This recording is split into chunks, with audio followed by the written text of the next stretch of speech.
Hi, Mike's Carburetor Parts. I would like to demonstrate this carburetor kit. The kit number is 1138, and this is for the Holley 1941 barrel carburetor. And first of all, we have the instruction sheet that is included with an exploded view of all the parts.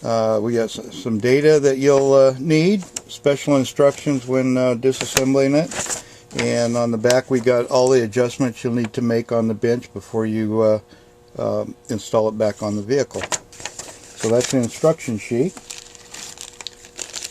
We have your needle and seat.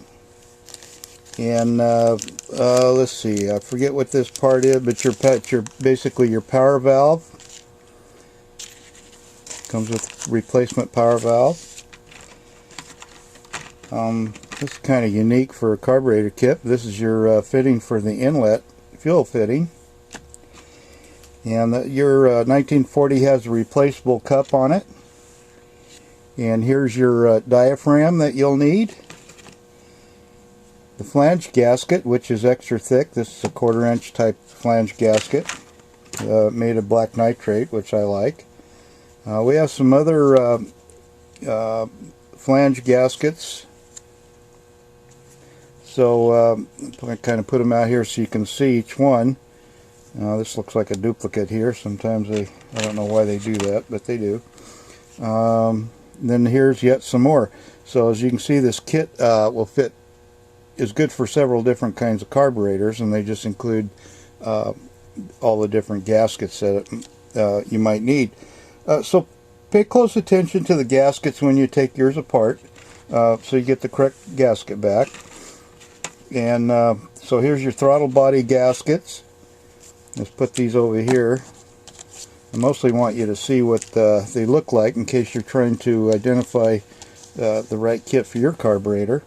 Of course, the carburetor number, that's golden. If you have that, you're good to go. As far as I'm concerned, that'll get you the correct kit.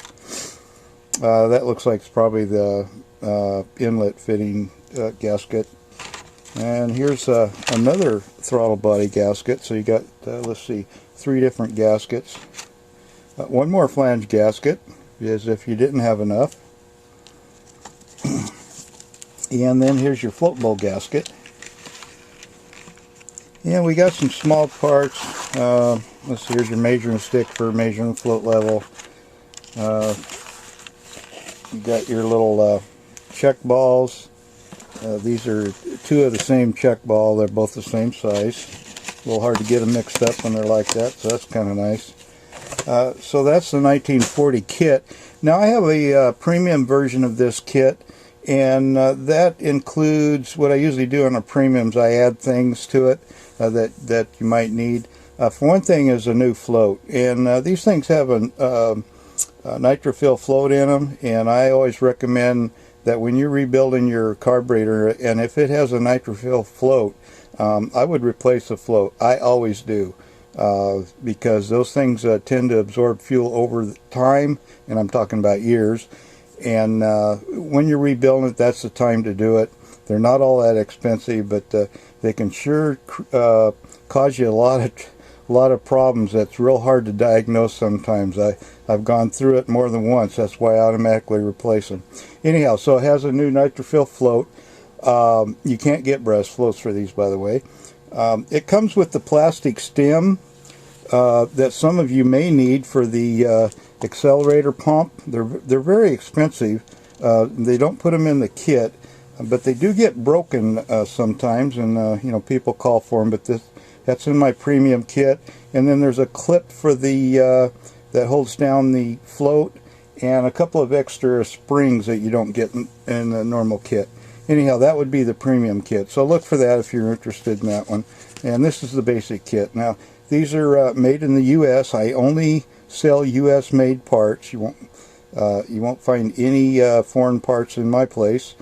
And they're complete kits and well-fitting kits.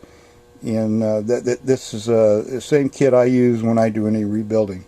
So thank you for watching.